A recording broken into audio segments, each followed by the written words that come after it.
King Arthur. It's a very different take. Can you talk a little bit about Guy Ritchie's version of King Arthur?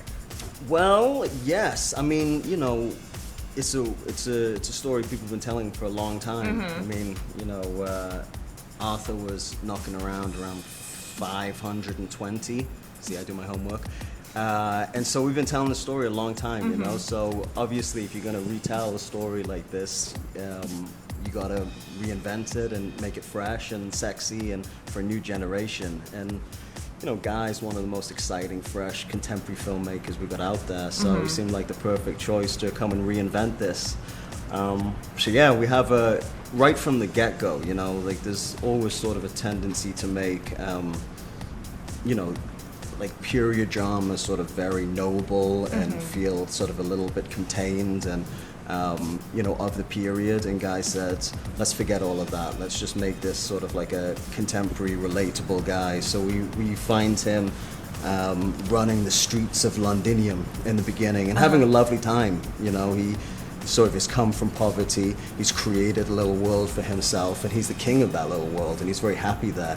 So then when this new proposition gets presented of having to be the king of England, he doesn't really want it, you know. He's like, I'm fine as I am. Right. But of course, it's not that simple. It's your mission. He's got to rise to his destiny. Who are your nemeses? The nemesis? The nemeses. Are there multiple? No. Well, yeah, I mean, there are, but there's one grand nemesis. Played by? Well, sort of evolves through the course of the film, but my human nemesis is Jude Law. Oh, yeah.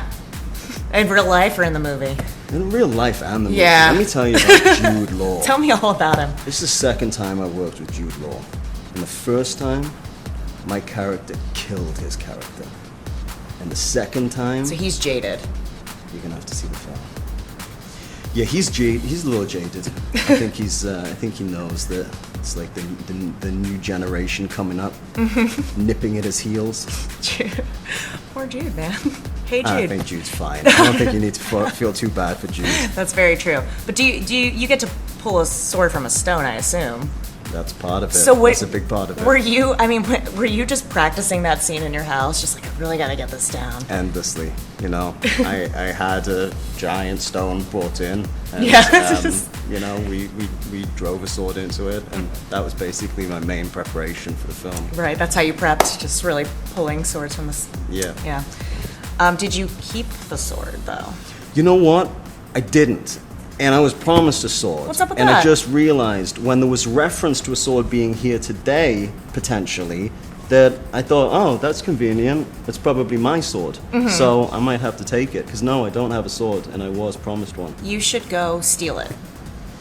Yeah, that would normally be what I would do. I can't believe I sort of didn't do that. Did you steal anything from set?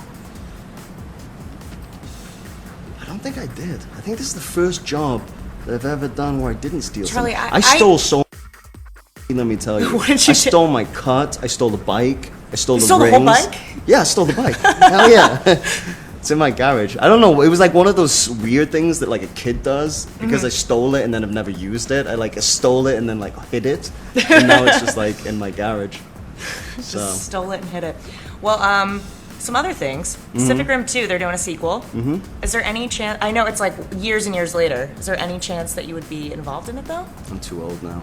Too old to save the world. Well, yeah, because you would be... Yeah, I guess so.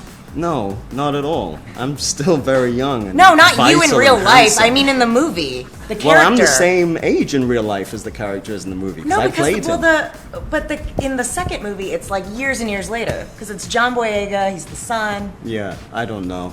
There was a I'm not possibility. saying you're old. No, it sort of sounded like that. No. There's a possibility that we talked about the possibility of me being in it, but I have another film that I am committed to doing at the time that they had to make that. So it just there was an exploration for a minute of how I would fit into this new world and this new creation, and then it sort of made the decision easy because I wasn't available. So.